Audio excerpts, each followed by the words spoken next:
Hi, everyone. This is Eric, one of the co-hosts of this podcast.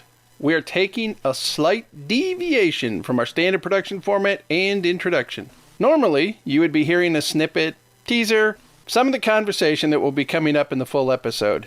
Instead, well, you get me. This is a special episode, which we originally intended to be a bonus for our listeners, in addition to our normal episodes. Well, summer is in full swing, our schedules are busy, and we wanted to get this content out. Listen in as Donna has a follow-up visit conversation with our friend, Reverend Dr. Evy MacDonald. Evy was with us as a guest in episode 44, where we discussed disabilities, accommodation, and accessibility concerning the most discriminated, protected class of individuals in the United States, Americans with disabilities. Well, for us full-time agents, this was an eye-opening conversation and information. We think this follow-up is timely, informative, enlightening, and important. We hope you enjoy this short episode, and as always, thanks for joining us and thanks for listening. Welcome to Real Siblings, It Ain't Easy, a real estate podcast with the goal to educate, inform, and save their listeners time as they navigate the market and properties in their neighborhoods. Get ready to join real-life siblings and professional real estate advisors, Donna Reed and Eric Seemann, as they discuss how it may be simple, but it ain't always easy. Every time I think about the places I have known, I realize that times have changed. So I'll do what I can to make this house into a home. Yeah, yeah. Oh. Hi, everybody. I am Donna Reed, and I am with Real Siblings. It Ain't Easy. And typically, I would be side by side with my brother, Eric. But we're doing something a little different. We're doing a little follow-up to a prior episode. So my friend Evy MacDonald is here again. Say hi, Ev. Hello, everyone. So Evy joined Eric and I a couple of months ago, I think now, when we talked about properties being disability adapted and what that meant and what we could do to make things better, what builders could do to make them better. And I remember, Ev, you talking about that if some subdivision just built 100 homes that were all adapted, that even those of us who are in theory able-bodied would buy those homes. Right. Because the time's going to come. You've seen me. You've made jokes about me trying to walk like you. That's right. after my knee replacements and everything. So you moved, what's it been now, 6 or 7 months ago? 6 months, yeah. 6 months. So we sold Evy's house and she moved into an apartment that is a little bit like an active adult community, but without all the huge expenses, and where you lease instead of buy. Just 3-4 miles from where you were living. Right. So when she got her place, I went along, I looked at it with her and her friend Marion, who lives with her.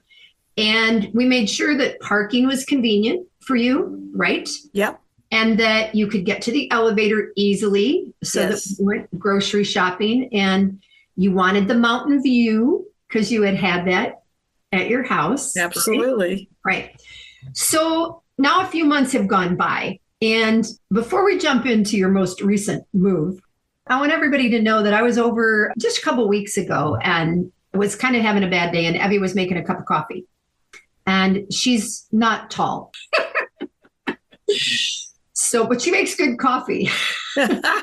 So I was watching and noticing that with the countertops at the level that they are, that it was a challenge for you to stand. Did you have to stand on a stool that day at all or not? Not for the coffee, but I did for most things. Yeah.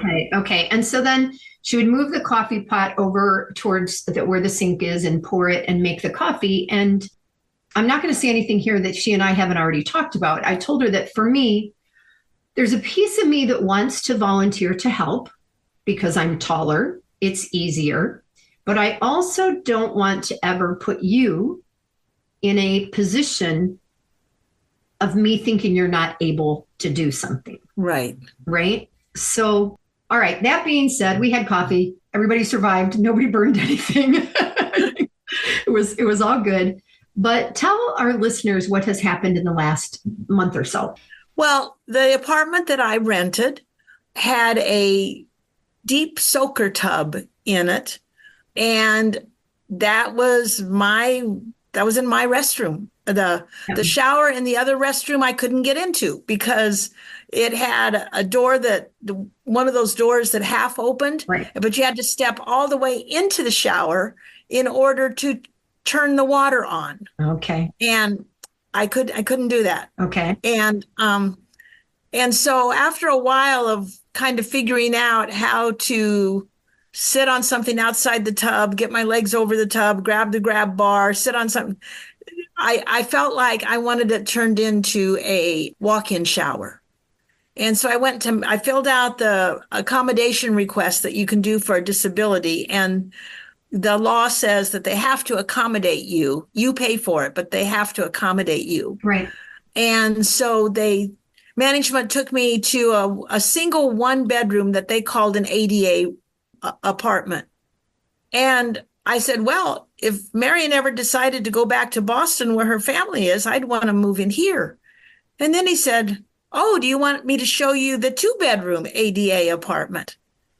And I was like shocked. Right. I was shocked. Yeah. And I said, yes, I want to look at it. And he said, okay. He said, it's just 2 doors down from where you are. And I walked into it, and it's not 100% ADA, but if mine is 0 ADA, this is about 65% ADA. Yeah. You know, the countertops, to be graphic, the countertops came right under my breast in my other apartment because I'm only 5 feet tall. I was going to say, how tall are you? Share with me. Yeah, 5 feet. Yeah. And in this one, it came at my waist.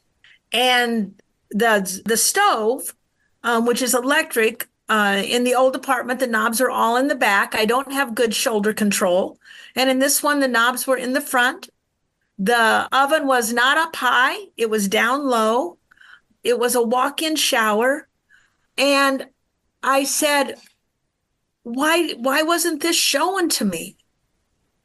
And the response really stunned me. He said, because legally we can't say, would you like to see an ADA apartment? Because that can be seen as discrimination. That's the piece that shocked me, since you wear a brace. Yes. We asked about parking. We asked about the elevator.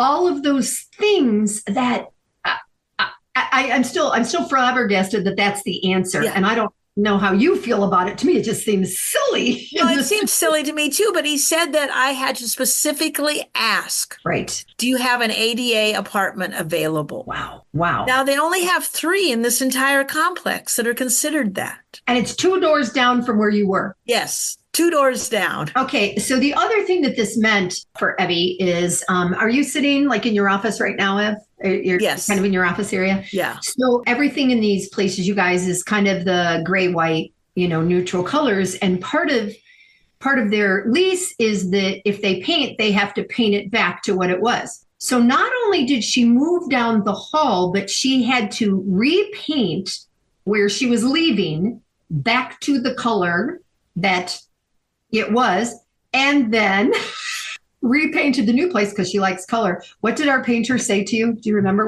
what he said? Well, he told me not to move again. He said, Miss Evy, you need to stop moving. Yeah, I love you, but stop. I love you, but stop moving. Yeah. So the whole thing is interesting to me from the perspective of, first of all, it's way better. It's way better for you. You don't feel like the danger working on the stove and in the sink and on the counters than it was for you before. You still have a mountain view. It's a little bit different one, but you have a little bit of the view. And Donna, the thing is, just to show it, I mean, to do any baking, I'm a baker, I'm a cook. I had to stand on a stool to do it, get up and down the stool to get the ingredients, then stand on it to be able to even stir ingredients in a bowl. Yeah.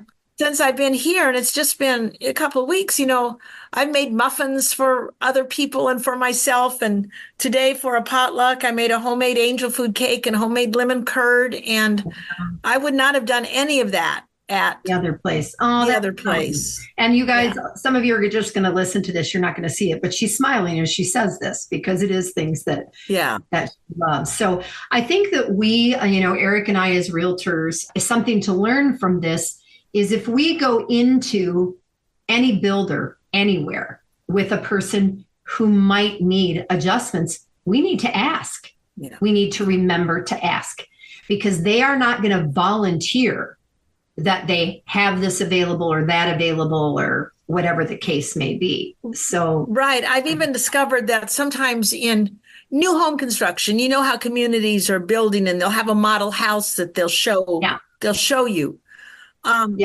You can ask, do you do ADA accommodations? They're not going to offer that. Right. I mean, I just think that's huge. And so awesome. Well, you guys, we've never done this before where we interjected something in the middle of our other monthly ones. But Eric and I decided we should do some of these if we get some good follow-up. And this just felt like a perfect follow-up to what we had already talked about. I'm going to keep it short. We're not going to, you and I could talk for 30 minutes. We know that. Thank you for sharing. And it's just one more awareness that we all need to have, Thank you for asking me to do this piece.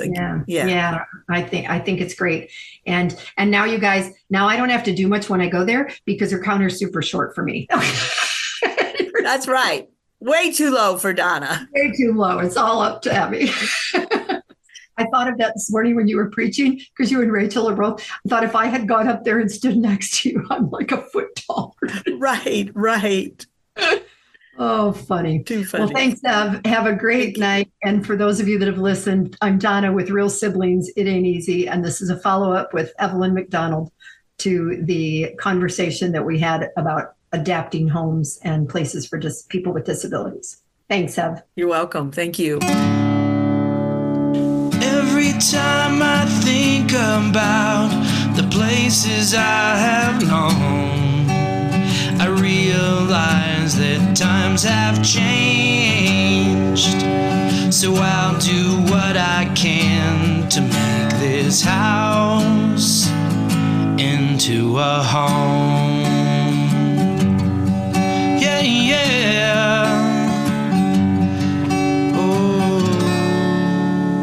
I'm Annabelle, and I want to thank you for investing your valuable time in listening to Real Sibling. It Ain't Easy. I hope you found this episode informative and enjoyable. There are several ways you can support this podcast with my Grandpa Eric and Aunt Grandma. Please take the time to like, follow, and subscribe. Additionally, leave them a 5-star rating along with a review on your preferred podcast platform. The final thing I would ask is that you recommend this podcast to a friend, a family member, or an associate. Your engagement is critical to their ongoing success, and they look forward to connecting. Check out the show notes Grandpa put together with their contact information, including emails, phone numbers, and website. And remember, the Real Siblings look forward to hearing from you.